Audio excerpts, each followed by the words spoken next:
What's up, beat makers?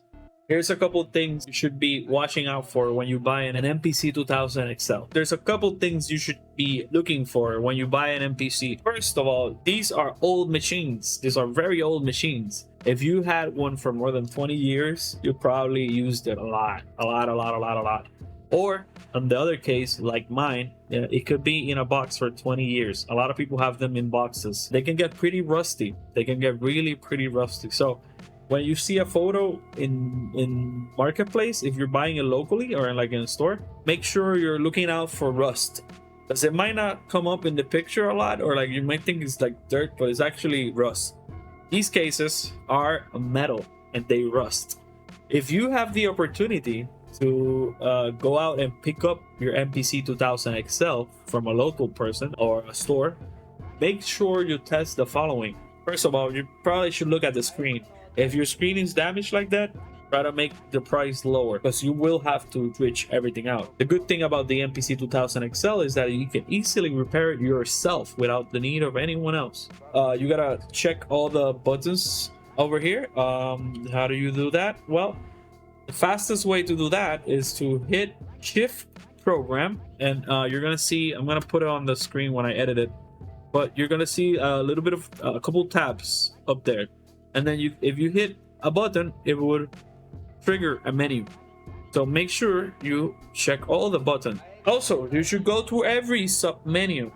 So when you're looking at the screen, you should hit the shift button here and go through all the menus, the sub menus. That way you can make sure that they're actually working, that the buttons are actually working. The wheel, pretty simple. Just as soon as you turn on the MPC 2000 XL, give it a swirl, you're gonna see the numbers on the screen go up, go down, and you're gonna know it's working. The cursor, mine came with the cursor a bit fucked, it's still stiff. But if you look at the screen, you should be able to see the highlighted items while you move the cursors. So make sure this is working properly. Give it a couple taps. If it works good, it works good. You don't have to change anything. These are all step sequencer buttons. To check the step sequencer buttons, you would go to the step menu that's on the screen right now. Tab here that says step brings you to a step sequencer. You hit that, and then you start hitting the little keys, and you should see the numbers on the screen start to move. So make sure this button is working, all of those, and then if they are, it should be pretty good to go. The last remaining buttons, well, at least from this part of the MPC 2000 XL, the recording, the overdub, stop, play, start. So the recording button should pop up red. That's how you know it's working. Same as the overdub. Stop. If you hit the play button, you will see the screen start, counting tempo. The play button should light up green, and then the stop button, you will see all the numbers on screen will stop. That's how you know all of these are working. Let's go to this area of the MPC. There's a couple ways you can check these out. All these buttons up here light up. So if you press the full level, it usually comes on, turn the MPC 2000 XL on. So when you hit the full level, it should light up, same as the 16 levels. With the 16 levels, when you hit it, it's gonna prompt up a question on the screen. That's how you know it's working. Next sequence, same thing. It will light up, but it will also pop up an option on the screen. The A, B, C, D buttons should work too. If you hit it and they light up, they're working. Not a lot to search there. To make sure that your recording and main volume knobs are working, you have to get some input in the MPC 2000 XL. You won't be able to test that out without it. What you would do is go to Shift Sample. And in this case, I have my SP44. Once I start pressing the button, you're gonna start hearing input on the MPC. You can move the level on the recordings, and you can see it's recording loud, or it's not recording at all. And the main volume, self thing. Just move the thing around while you're inputting that. The next thing I'm gonna talk about, so the next obvious thing, is the pads. The pads, should always be careful with the pads. If you haven't touched an MPC 2000 XL, you could test all of these. But if you're not cautious about testing the pads, people can make it seem like they're working.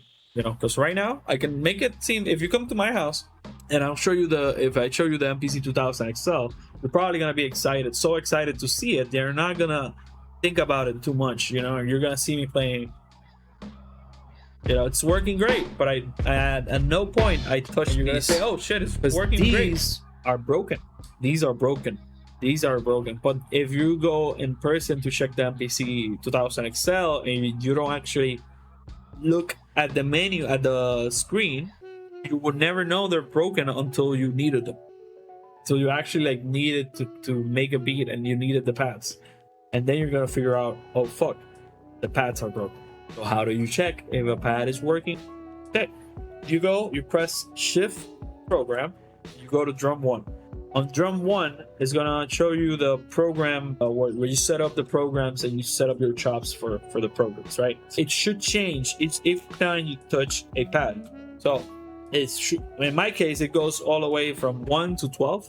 But then when you get to 12, you go to these pads, it won't register anything. It won't change. That's a way that you could check the pads in person. If you're gonna buy the MPC 2000 XL through eBay, I suggest you reach out to the seller and then ask them if they can send you video of this on camera, just so you can make sure that the pads are working.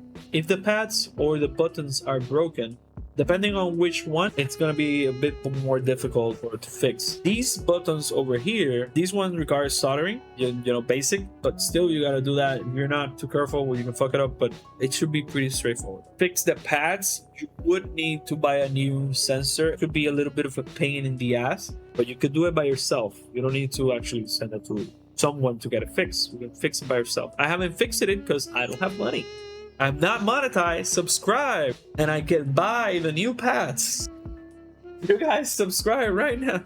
But yeah, that's how you test the buttons of the MPC 2000 XL. Now, when you're buying an MPC 2000 XL and you see the sticker right here, you gotta know that it could be that it has the effect card on it. If it does, it usually sells for more. That effect card is usually around $400, $500. I've seen it. To verify if the MPC has an effect card, you would go to the mixer and FX edit. That's F6. If you have the effect card, like I do, it should pop out the menu for the effects as the effects card.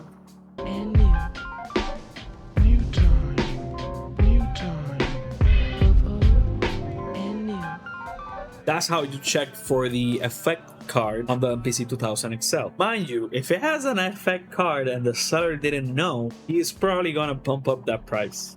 But this sticker right here, it lets you know that it had extra features that you might be searching for. It does have the effect card. Came originally with the 8-out. Mine, the original owner of this, took out the 8 outputs, replace it on another PC. It didn't bring more than 2 megabytes of RAM, meaning you have to buy the RAM and do that installation yourself. I am using the 2000 XL over the newer generations, but it's because I started with the newer generations and then had the opportunity to buy one of these machines locally. These do not ship to Puerto Rico at all. So other things you want to check for your MPC 2000 XL is what memory type does it have? Does it have all floppy disk readers, or does it have newer CF card readers, SD card reader, or any type of new reader, zip drive? Well, it also uses.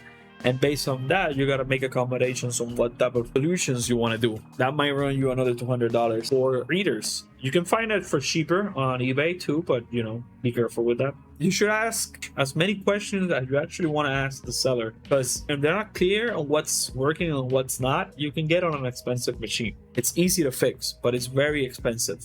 Like the parts are very expensive. This screen is like $175. Those are my tips for buying an MPC 2000 XL. Always talk to the seller, always ask those questions, always check everything is working, every single button.